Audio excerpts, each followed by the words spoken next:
वंदे मातरम दोस्तों, मैं आरपी सिंह कवि आपका स्वागत करता हूं आज के हमारे क्लास 12 के ह्यूमन ज्योग्राफी के चैप्टर 4 ह्यूमन डेवलपमेंट के थर्ड वीडियो सेशन में। डियर फ्रेंड्स, आज के हमारे सेशन का मेन टॉपिक है the 4 pillars of human development, यानी मानव विकास के 4 स्तंभ।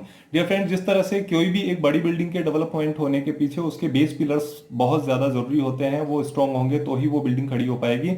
वैसे ह्यूमन डेवलपमेंट एक ब्रॉडर कंसेप्ट है, एक बहुत बड़ा कंसेप्ट है, और इसके विकसित होने के पीछे, इसके डेवलपमेंट होने के पीछे कुछ स्मॉल स्मॉल कंसेप्ट्स का बहुत इंपॉर्टेंट रोल प्ले रहा है, और ये स्मॉल कंसेप्ट ही इसके पिलर्स कहलाते हैं। तो ये स्मॉल कंसेप्ट्स इन नंबर 4 हैं, इसलिए हम इनको 4 पिलर्स ऑफ ह्यूमन डेवलपमेंट कहते हैं। तो ये 4 संकल्पनाएं, जो 4 छोटी छोटी संकल्पनाएं हैं जिन्होंने मानव विकास की एक बड़ी संकल्पना को जन्म दिया है, ये कौन कौन सी है, ये इनके बारे में जान लेते हैं। पहली है समता, दूसरी है सतत पोषणीयता की संकल्पना, तीसरी उत्पादकता की संकल्पना, और चौथी है सशक्तिकरण की संकल्पना। यानी फर्स्ट इज इक्विटी का concept, second concept of sustainability, third concept of productivity, and fourth concept of empowerment. तो आइए वन बाय वन इनको हम डिटेल डिस्कशन करते हैं। पहले हम समझते हैं कि इक्विटी का मतलब क्या होता है, यानी समता का मतलब क्या होता है। इसका मतलब होता है समानता से, यानी इक्वालिटी से। इक्वालिटी किस सेंस में लेते हैं कि किसी भी कंट्री में, किसी भी सोसाइटी में वहां पर रहने वाले लोगों को वहां जो अवेलेबल अपॉर्चुनिटीज है उनका इक्वल असेस हो पाता है या नहीं हो पाता है, उसे देखते हैं। तो यदि किसी कंट्री में वहां पर रहने वाले लोगों को वहां पर अवेलेबल अपॉर्चुनिटीज की इक्वल असेस है तो इक्विटी है, और यदि नहीं है तो इक्विटी नहीं है, और इक्विटी नहीं होगी तो ह्यूमन डेवलपमेंट भी नहीं होगा। इसको एक एग्जांपल के जरिए हम समझने की कोशिश करते हैं कि क्या वाकई में ऐसा होता है कि अपॉर्चुनिटीज अवेलेबल तो होती है लेकिन सबके लिए इक्वल एक्सेस उनकी नहीं हो पाती है। यानी समान अवसर तो होते हैं लेकिन ये अवसर समान रूप से लोगों के लिए उपलब्ध नहीं होते। क्या वास्तव में ऐसा होता है? तो आइए शिक्षा के क्षेत्र से एक एग्जांपल लेते हैं, एजुकेशन की फील्ड से एक एग्जांपल हम लेते हैं। हम देखते हैं कि मोस्ट ऑफ कंट्रीज में, या हम बात करें भारत जैसे देश की, तो वहां हम देखते हैं कि ऐसे लोग जो अपनी शिक्षा को पूरा करने से पहले ही बीच में ही अपनी शिक्षा को छोड़ देते हैं, यदि उन पर हम चर्चा करें तो हम एनालाइज करें डेटा को तो पता चलेगा कि कुछ लोग ऐसे हैं जो जेंडर के बेसिस पर उनकी संख्या हमें अलग दिखाई देती है। यानी पुरुषों की तुलना में महिलाएं जो है वो शिक्षा को पहले छोड़ देती हैं। जातिगत आधार पर या कास्ट बेसिस पर हम देखते हैं तो हमें पता चलता है कि जो एडवांस्ड कास्ट है उनके कंपैरेटिवली जो बैकवर्ड क्लासेस की जो कास्ट है वो लोगों की संख्या ज्यादा होती है शिक्षा को बीच में छोड़ने वाली। इनकम के बेसिस पर यदि हम बात करें तो रिच के कंपैरेटिवली जो पुअर पीपल होते हैं वो अपनी शिक्षा को बीच में अधिक संख्या में छोड़ते हैं। तो इन डेटा के बेसिस पर हम देख सकते हैं कि जो अवसर हैं वो अवसर तो उपलब्ध है, यानी शिक्षा का अवसर तो उपलब्ध है, लेकिन सब लोगों के लिए समान रूप से उपलब्ध नहीं है। कैसे नहीं है? महिलाओं के लिए कम उपलब्ध है, जो पिछड़ी जातियां हैं उनके लिए कम उपलब्ध है, और जो लेस इनकम वाले लोग हैं उनके लिए कम उपलब्ध है। इसका मतलब इक्विटी या समता या समानता नहीं है। यदि नहीं है तो मानव विकास भी नहीं होगा। तो मानव विकास के लिए सबसे महत्वपूर्ण क्या है? इक्विटी, यानी समता या समानता होनी चाहिए। इसीलिए हम कहते हैं कि equity refers to making equal access to opportunities available to everybody. The opportunities available to people must be equal irrespective of their gender, race and income. समता या समानता, इसका अभिप्राय प्रत्येक व्यक्ति के लिए उपलब्ध अवसरों की समानता को सुनिश्चित करने से है। लोगों को बिना किसी लिंग, जाति, आय के भेदभाव के अवसर की समानता होनी चाहिए। नेक्स्ट हमारा आता है सस्टेनेबिलिटी का कंसेप्ट। सस्टेनेबिलिटी या सतत पोषणीयता का अवधारणा क्या होती है? इसका अभिप्राय होता है कि जो भी अवेलेबल अपॉर्चुनिटीज हैं वो अपॉर्चुनिटीज किसी भी तरह की हो सकती है, एनवायरमेंटल हो सकती है या फाइनेंशियल हो सकती है, ह्यूमन रिसोर्सेज की अपॉर्चुनिटीज हो सकती है। ये जो अपॉर्चुनिटीज हैं ये कंटिन्यू अवेलेबल रहनी चाहिए। यानी अपॉर्चुनिटीज ऐसा नहीं कि एक बार अपॉर्चुनिटी मिल गई है तो फिर आगे भविष्य के लिए वो अपॉर्चुनिटी रही ही नहीं, ऐसा नहीं होना चाहिए। अपॉर्चुनिटीज क्या है? अपॉर्चुनिटीज निरंतर उपलब्ध रहनी चाहिए, ताकि क्या हो सके, ताकि फ्यूचर जो जनरेशंस हैं, फ्यूचर जनरेशंस के लिए भी अवेलेबल रह सके, फ्यूचर में भी हम इनको यूज में ले सकें। तो यही सतत पोषणीयता है। सतत पोषणीयता का अभिप्राय होता है निरंतरता से। ये निरंतरता किसमें होनी चाहिए? ये समस्त पर्यावरणीय, वित्तीय और मानव संसाधनों के उपयोग के रूप में हो सकती है। यानी भविष्य को ध्यान में रख करके हमें इन अवसरों को काम में लेना चाहिए। ऐसा नहीं हो कि हमने वर्तमान में ही इन सारे अवसरों को काम में ले लिया है और भविष्य की जो पीढ़ियां हैं यानी फ्यूचर जनरेशन है उनके लिए हमारे अवसर बचते ही नहीं है। So sustainability refers to, it means continuity in the availability of opportunities.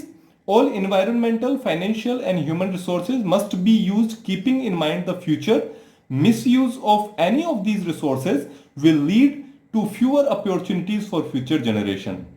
सतत पोषणीयता का अभिप्राय अवसरों की उपलब्धता में निरंतरता से है।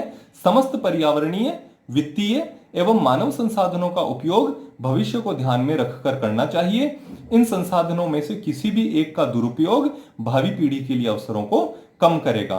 तो यदि भविष्य के लिए अवसर ही नहीं रहेंगे तो मानव विकास कैसा रहेगा? मानव विकास होगा ही नहीं, इसलिए सतत पोषणीयता भी आवश्यक है।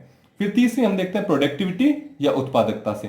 प्रोडक्टिविटी का यहां पर अभिप्राय क्या है? प्रोडक्टिविटी का मतलब होता है ह्यूमन लेबर की प्रोडक्टिविटी या फिर ह्यूमन वर्क से, यानी मानव कितना श्रम कर सकता है या फिर मानव कितना कार्य कर सकता है, उसी को हम प्रोडक्टिविटी के संदर्भ में लेते हैं। यहां पर प्रोडक्टिविटी का अभिप्राय ये बिल्कुल भी नहीं है कि हम फर्नीचर बना रहे हैं या फिर हम किसी मैन्युफैक्चरिंग के सेक्टर में लगे हुए हैं। यहां पर सिंपली जो मीनिंग दिया गया है वो है ह्यूमन लेबर प्रोडक्टिविटी, यानी एक इंसान कितना काम कर सकता है या एक इंसान कितना काम करता है, तो उससे प्रोडक्टिविटी का रेफरेंस यहां पर लिया गया है। तो प्रोडक्टिविटी कैसे बढ़ाएं? यदि प्रोडक्टिविटी बढ़ती है तो ह्यूमन डेवलपमेंट डेफिनेटली बढ़ेगा। तो प्रोडक्टिविटी कैसे बढ़ाएगी? ये बढ़ेगी, such productivity must be constantly enriched by building capabilities in people. यदि लोगों की क्षमताओं को बढ़ा दिया जाए, लोगों के काम करने की क्षमताएं बढ़ेगी तो लोग अधिक काम करेंगे और प्रोडक्टिविटी भी अधिक होगी। लेकिन ये क्षमताएं, ये कैपेबिलिटीज बढ़ेगी कैसे? ये बढ़ेगी तब जब लोगों के पास में नॉलेज होगा, ज्ञान होगा, जानकारी होगी। जब ये ज्ञान, नॉलेज इंक्रीज होंगे, जब लोगों को बेटर हेल्थ फैसिलिटीज मिलेगी तो वो हेल्दी रहेंगे, और जब हेल्दी होंगे और उनके पास नॉलेज होगी तो स्वाभाविक है कि वो ज्यादा काम कर पाएंगे और ये जो काम होगा इस काम की प्रोडक्टिविटी ज्यादा बेहतर होगी। तो प्रोडक्टिविटी का अभिप्राय क्या लिया? Here means human labour productivity और productivity in term of human work. Such productivity must be constantly enriched by building capabilities in people. Efforts to increase their knowledge or provide better health facilities ultimately leads to better work efficiency. उत्पादकता, यहां उत्पादकता का अर्थ मानव श्रम उत्पादकता अथवा मानव कार्य के संदर्भ में उत्पादकता है। लोगों में क्षमताओं का निर्माण करके ऐसी उत्पादकता में निरंतर वृद्धि की जानी चाहिए। ज्ञान को बढ़ाने एवं चिकित्सा सुविधाएं उपलब्ध कराने से उनकी कार्य क्षमताएं बेहतर होगी। तो ये तीसरी संकल्पना है प्रोडक्टिविटी की। यदि प्रोडक्टिविटी बढ़ती है तो ह्यूमन डेवलपमेंट भी अधिक होगा। चौथी हमारी संकल्पना है, जिस संकल्पना है एम्पावरमेंट की, यानी सशक्तिकरण की। सशक्तिकरण का अभिप्राय क्या होता है? इसका अभिप्राय होता है कि जब लोग इतने ज्यादा सक्षम हो जाते हैं कि वो अपने लिए चॉइसेस बना पाते हैं। चॉइसेस बनाने से अभिप्राय क्या है? जैसे एक व्यक्ति है, उसने अपनी एजुकेशन कंप्लीट करी है, एजुकेशन उसने वेरियस फील्ड्स में ली है, तो यदि उसने अलग अलग फील्ड्स में एजुकेशन ली है तो अलग अलग फील्ड्स में काम करने की क्षमताएं विकसित कर चुका है। यानी अब उसके लिए काम करने के विकल्प, उसके काम करने की चॉइसेस उसके पास में है कि वो जिस क्षेत्र में चाहे उसमें काम कर सकता है। उदाहरण के लिए यदि हम शिक्षा के क्षेत्र से ही एक उदाहरण लेना चाहें तो एक विद्यार्थी जिसने सिर्फ कक्षा 10 तक अध्ययन किया है और अपनी पढ़ाई छोड़ दी, उसके पास में काम करने के विकल्प सीमित रहेंगे। एक विद्यार्थी जिसने कक्षा 12 तक पढ़ाई करके और फिर पढ़ाई छोड़ी है, तो कक्षा 10 की तुलना में कक्षा 12 के जो विद्यार्थी हैं उनके पास में काम करने के विकल्प अधिक होंगे। इसी तरह से ऐसा कोई विद्यार्थी जिसने ग्रेजुएशन किया है, स्नातक किया है, तो उसके पास में प्रीवियसली जो दो सेक्शंस थे, 10th के और 12th के जो विद्यार्थी रहे, उनकी तुलना में उनके पास में विकल्प चुनने की जो क्षमताएं होंगी, जो शक्ति होगी, वो अधिक होगी। तो इस तरह से हम देखते हैं कि विकल्प चुनने के लिए शक्ति प्राप्त करना ही सशक्तिकरण है। और ये सशक्तिकरण आएगा कैसे?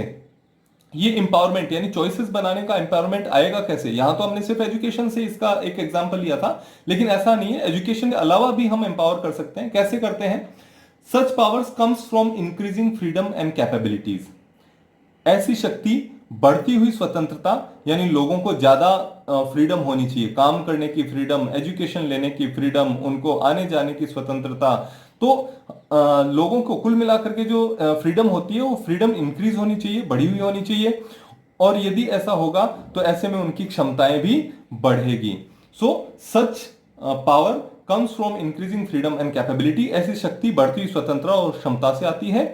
और ये फ्रीडम कैसे मिलेगी लोगों को, ये फ्रीडम कब मिलेगी और कैपेबिलिटीज कैसे विकसित होगी, इसके लिए जरूरी है कि हमारी जो गवर्नमेंट्स हैं, हमारे जो कंट्रीज की गवर्नमेंट्स हैं, वो अच्छी गवर्नमेंट हो, वहां पर एक गुड गवर्नेंस देखने को मिले, और जो पॉलिसीज बनाई जाती है गवर्नमेंट के जरिए वो पीपल ओरिएंटेड पॉलिसीज होनी चाहिए, यानी लोगों को ध्यान में रख करके और हमारी गवर्नमेंट जो है वो पॉलिसीज बनाए, लोगों की जरूरतों को ध्यान में रख करके पॉलिसीज बनाए। यदि ऐसा होगा तो लोगों में कैपेबिलिटी ज्यादा विकसित होगी।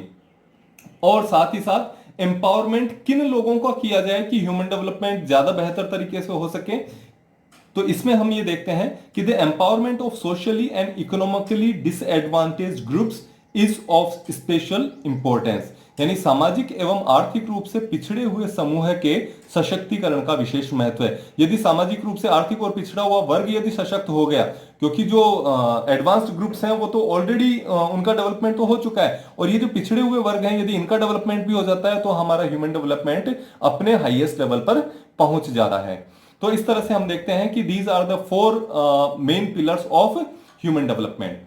यहां से क्वेश्चन पूछ लिया जाता है आपके, what is human development, analyse the 4 pillars of human development. मानव विकास क्या है, मानव विकास के 4 स्तंभों का विश्लेषण कीजिए। तो मानव विकास क्या है, इसके लिए हम जो प्रीवियस सेशन में हमने डेफिनेशन देखी वो डेफिनेशन लिख सकते हैं, और यहां पर 4 स्तंभ जो है इन 4 पिलर्स का डिस्कशन हम किया है, इसको हम यहां पर लिख देते हैं। तो डियर फ्रेंड्स, उम्मीद करता हूं आपके आज का ये सेशन समझ में आया होगा, और लेटेस्ट अपडेट्स के लिए आप इस वीडियो चैनल को सब्सक्राइब करिए और लाइक करिए और अपने दोस्तों के साथ में शेयर करिए ताकि उनको भी लेटेस्ट अपडेट्स मिलते रहें। Thanks for watching this.